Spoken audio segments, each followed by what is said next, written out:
Welcome to Manage to Engage, the podcast from clearandopen.com. Dedicated to the evolution of you, because businesses grow when people do. Serving leaders, managers, and people who will be, helping you reach excellence in your work and achieve your personal goals at the same time. Sign up for the free course at clearandopen.com.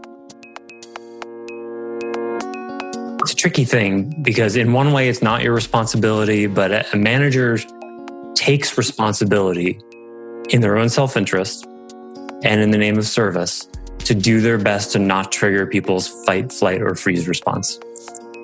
Because if you trigger that, they're going to stop listening.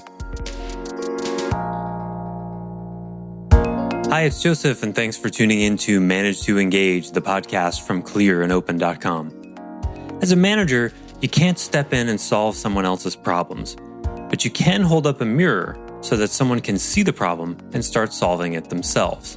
And one of the best ways to help someone confront reality and start addressing a problem is by asking a question based in genuine curiosity. The danger here is triggering someone's fight, flight, freeze, or appease response, which will stop your efforts dead in their tracks. So today I discuss what you need to consider and pay attention to in these delicate situations so that you can manage lovingly, carefully, and most of all, successfully. I offer weekly member webcasts, online courses, and mentorship at clearandopen.com because it's my truth that, with the right tools, anyone can eliminate the people, money, and time problems holding them back in business. And I share parts of these webcasts and courses on this show because I want to help you too. If you're enjoying the show and learning from it, I'd love your feedback. If you're listening to the show on an Apple device, all you have to do is open up the podcast app, view the full description of this episode, and click the link to leave a rating and review for the show. Thanks so much for listening. Let's start the show.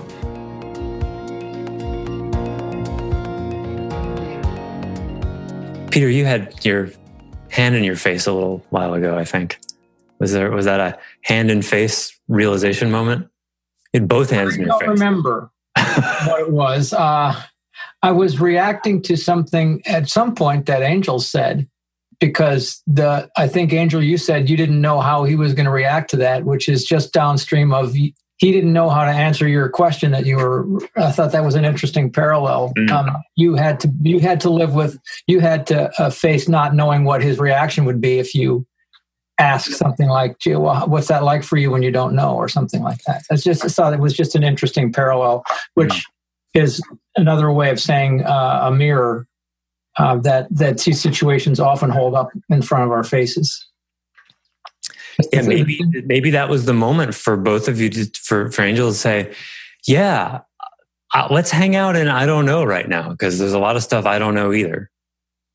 We don't really do that. Normally, our conversations are, "I think this and you think that," and then we sort of fight about each of our points of view.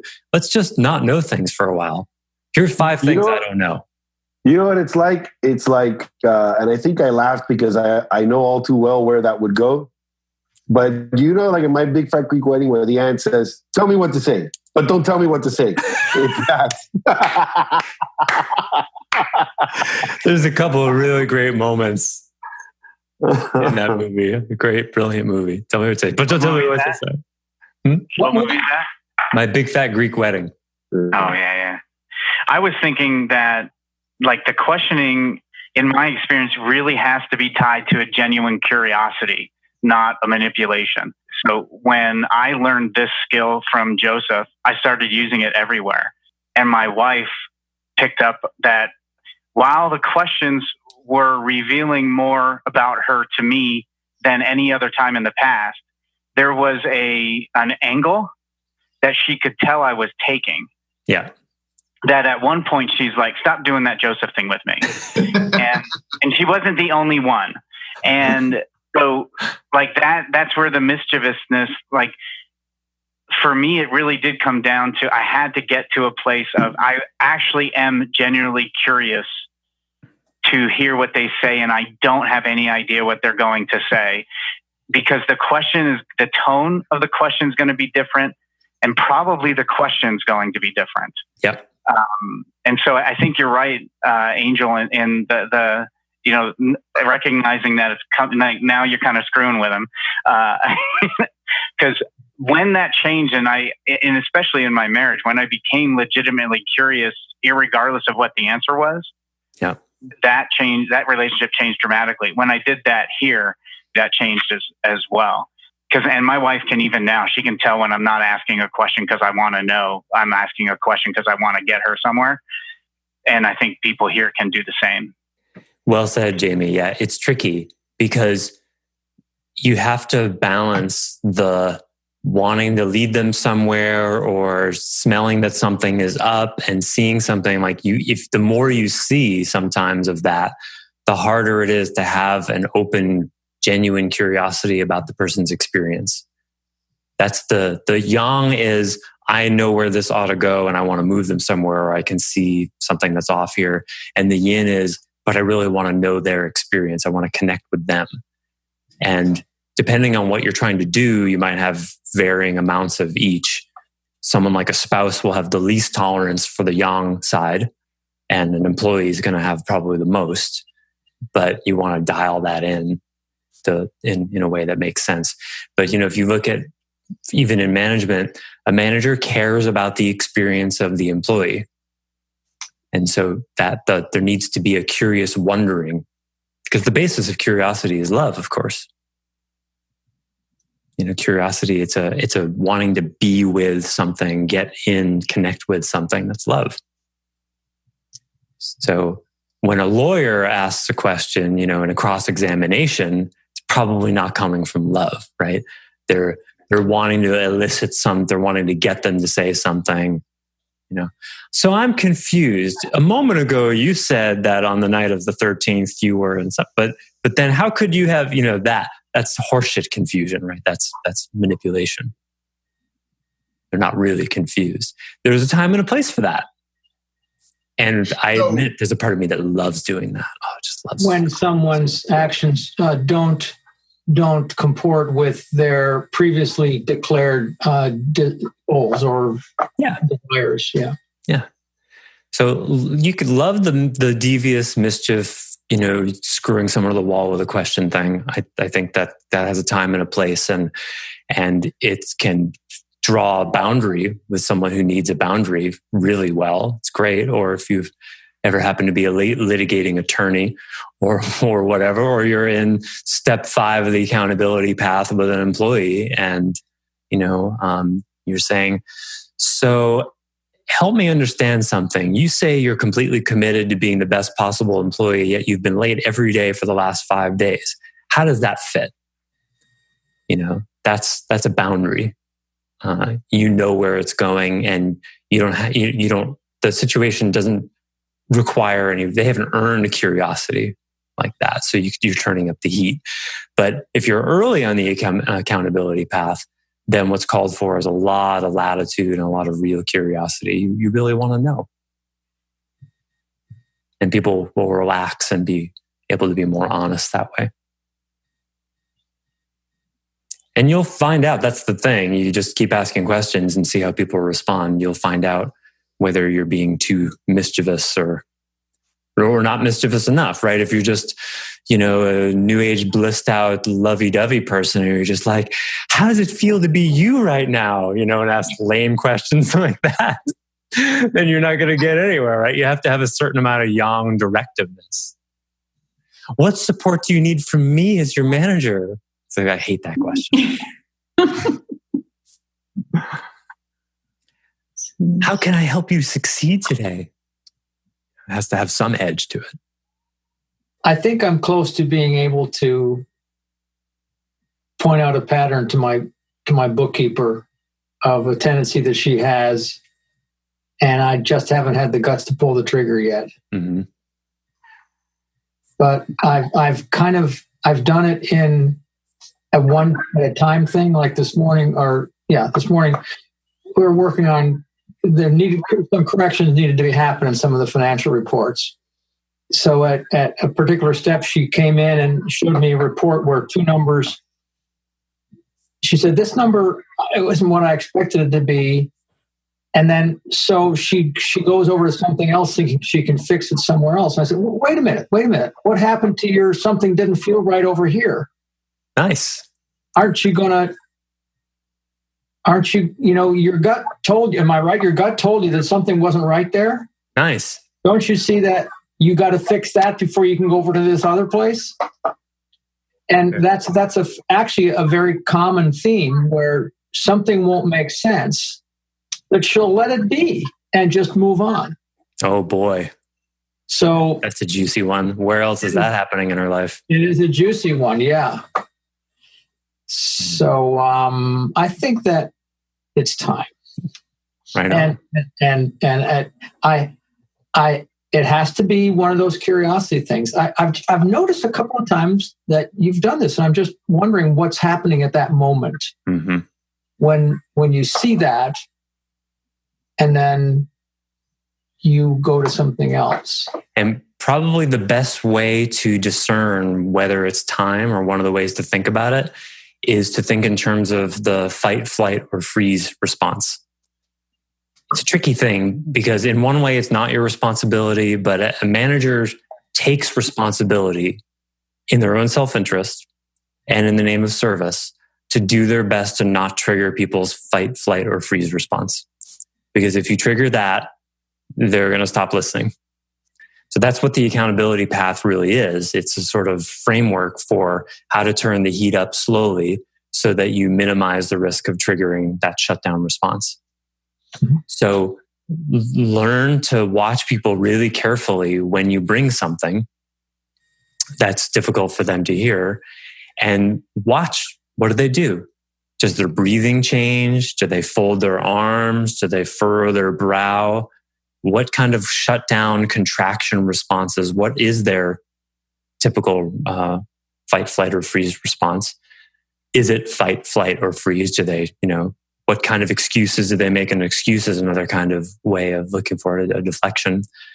And just become a student of people in general, because you can feel moment to moment people open or close like a camera aperture. And it rarely stays the same. They're either opening or closing at any given moment. And if you just get really curious about that, is this person in an open state right now? Are they in a closed state? Are they opening? Are they closing? Did what I just said open them up more, or did it close them down more? And then you might say, oh, well, let me ask them about their weekend, their spouse, their kids, or whatever. Do you notice that their shoulders drop a little bit? Do they relax? Because people are really, we don't like to admit it, but we're all really very scared animals all the time. and reacting to our stimulus, with varying levels of fear all the time. So if you just tune into that, people will love you for that. If you're actually sensitive to where they are, because most people don't give a shit about where they are in that way. Manager cares about the experience of the employee. So if that employee, the minute you say to an employee, can I see you in my office for a second? They're afraid, right? Like, it's a rare employee who's not going to be already afraid. So then if you can put them at ease, just in any one-on-one conversation an employee is having with their boss, they're going to be running a certain amount of fear. Just like when the cop pulls you over, you're afraid. Doesn't matter if they're just going to give you a warning for your tail light, or say hello and invite you to make a donation to the police department. Doesn't matter. You're afraid. And when they are kind and generous and speak softly, you love them for it, right? And when they give you a warning instead of a ticket, you tell 20 people about it. You're so excited. They know that, right? They totally know that. And I think that becoming a student of people's defenses is very well worth it. It helps you everywhere in your life. Because wherever you go in your life, there's going to be people. There's something about announcing. I just had this situation that was similar to what you were just describing, Peter, and the conversation you're going to have with your bookkeeper. This last week, I had a manager, and there was something that was really bugging me because it kept being the same. I kept seeing the same dirt over and over again. Anyway, I won't go into the details, but I did something different. You just totally described it, Joseph, in that you were in the yin versus the yang as far as the approach. And what I realized the statement was, I said at the beginning of the conversation, we need to have, this conversation is about the dirt that I've been seeing in the same place for the same amount for all this time. This conversation is about that. And then we went back to unpack it. And what I was just thinking about, if I was going to talk to my bookkeeper, which there's also a similar situation you're having, Peter, I would say, this is the problem that we keep having. Now we're going to go talk about it. And then because it's kind of like shows the end of the road, and then you're going to go back and go to the beginning. Because that way, I always have felt that I'm being too manipulative if I start down this road without saying this is where we're at. That makes sense. Anyway, this was a big aha for me. I'm not sure exactly. So you give it a frame it and give it an end to there's a roadmap. This is where we're headed with this conversation. I don't know what the answers are going to be. An agenda to what those answers are. But at the end of this conversation, we're going to have explored and hopefully unpacked what the causes are. And that's the structure in step 3 of the accountability path, the conversation. Step 1 is identify the issue that you're addressing. And before you go into root causes and all that. So, because otherwise people sometimes will feel like you're just screwing with them, like just asking tricky questions. I had an English professor who did that. And we used to say, how is your fiction class? Oh, we've spent about half the time playing What's Professor Kinsey Thinking? Where she asks these open-ended leading questions, and then people answer and so just purse her lips and someone else until someone finally got answered, said what she wanted someone to say. And that just eventually just pisses everybody off. So people are, and sometimes you have to do it. Sometimes you can't name what the thing is to begin with, just depending on what the issue is. Thanks for bringing that, Tiffany. Nice to have you back.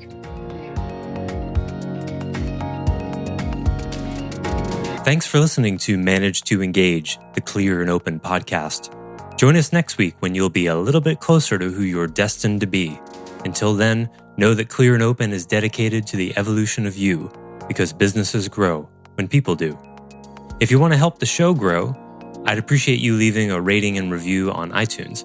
All you have to do is open the Apple Podcasts app, view the full description of the episode, and click the link to leave a rating and review.